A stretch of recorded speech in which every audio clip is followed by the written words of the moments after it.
Fahrenheit 451 Introduction. Sometimes writers write about a world that does not yet exist. We do it for 100 reasons. Because it's good to look forward, not back. Because we need to illuminate a path we hope or we fear humanity will take. Because the world of the future seems more inciting or more interesting than the world of today. Because we need to warn you, to encourage, to examine, to imagine. The reasons for writing about the day after tomorrow and all the tomorrows that follow it are as many and as varied as the people writing. This is a book of warning. It is a reminder that what we have is valuable and that sometimes we take what we value for granted. There are three phases that make possible the world of writing about the world of not yet. You can call it science fiction or speculative fiction. You can call it anything you wish, and they are simple phrases. What if only, if this goes on. What if gives us change, a departure from our lives? What if aliens landed tomorrow and gave us everything we wanted, but at a price? If only lets us explore the glories and dangers of tomorrow. Only dogs could talk. If only I were invisible. This goes on is the most predictive of the three, although it doesn't try to predict an actual future with all its messy confusion. Instead, if this goes on, fiction takes an element of life today, something clear and obvious, and normally something troubling, and asks what would happen if that thing, that one thing, became bigger, became all-pervasive, changed the way we thought and behaved. If this goes on, all communication everywhere will be through text messages or computers, and direct speech between two people without a machine will be outlawed. It's a cautionary question, and it lets us explore cautionary worlds. People think, wrongly, that speculative fiction is about predicting the future. But it isn't, or if it is, it tends to do a rotten job of it. Futures are huge things that come with many elements and a billion variables, and the human race has a habit of listening to predictions for what the future will bring and then doing something quite different. What speculative fiction is really good at is not the future but the present, taking an aspect of it that troubles or is dangerous and extending and extrapolating that aspect into something that allows the people of that time to see what they are doing from a different angle and from a different place. It's cautionary. Fahrenheit 451 is speculative fiction. It's an if this goes on story. Ray Bradbury was writing about his present, which is our past. He was warning us about things. Some of those things are obvious, and some of them half a century later are harder to see. Listen. If someone tells you what a story is about, they are probably right. And if they tell you that that is all the story is about, they are definitely wrong. Any story is about a host of things. It is about the author. It is about the world the author sees and deals with and lives in. It is about the words chosen and the ways those words are deployed. It is about the story itself and what happens in the story. It is about the people in the story. It is polemic. It is opinion. An author's opinions of what a story is about are always valid and are always there. The author was there, after all, when the book was written. She came up with every word and knows why she used that word instead of another. But an author is a creature of her time, and even she cannot see everything her book is about. More than half a century has passed since 1953. In America in 1953, the comparatively recent medium of radio was already severely on the wane. Its reign had lasted about 30 years, but now the exciting new medium of television had come into ascendancy, and the dramas and comedies of radio were either ending for good or reinventing themselves with a visual track on the idiot box. The news channels of America warned of juvenile delinquents, teenagers in cars who drove dangerously and lived for kicks.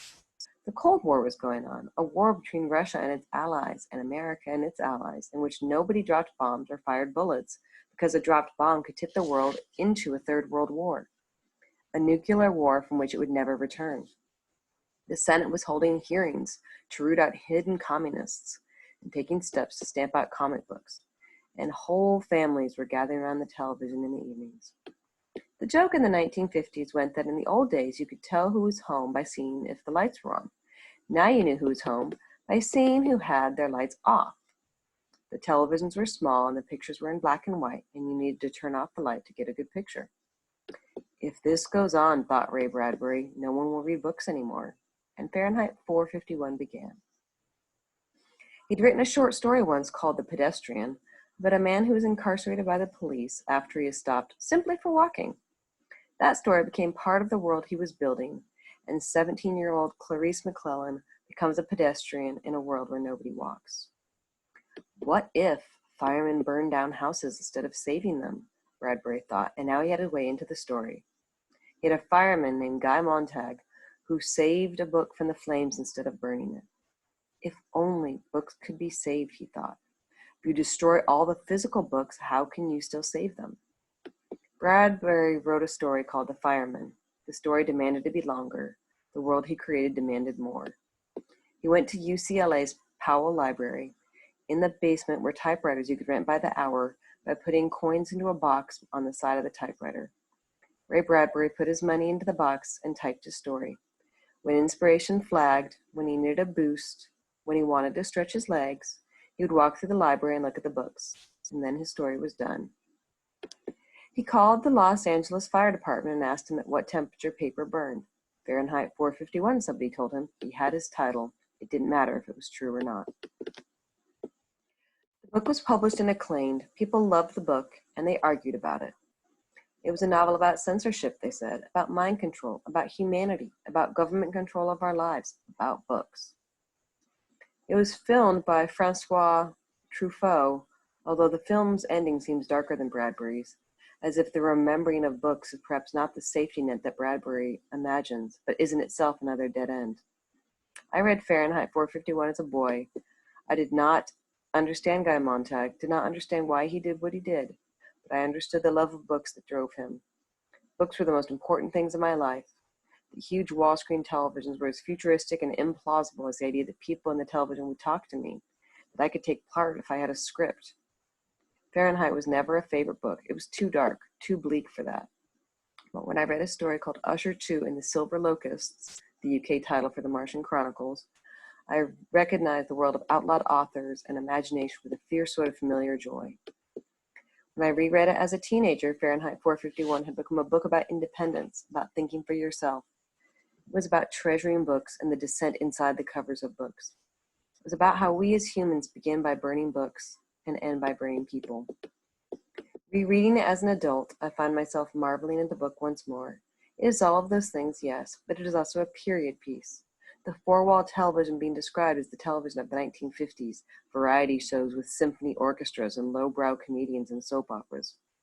The world of fast-driving, crazy teenagers out for kicks, of an endless Cold War that sometimes goes hot, of wives who appear to have no jobs or identities save their husbands, of bad men being chased by hounds, even mechanical hounds, is a world that feels like it has its roots firmly in the 1950s.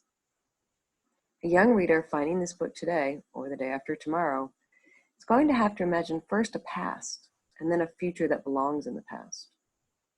But still, the heart of the book remains untouched, and the questions Bradbury raises remain as valid and important. Why do we need the things in books, the poems, the essays, the stories? Authors disagree.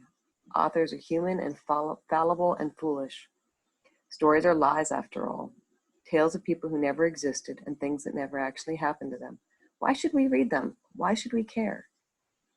The teller and the tale are very different. We must not forget that.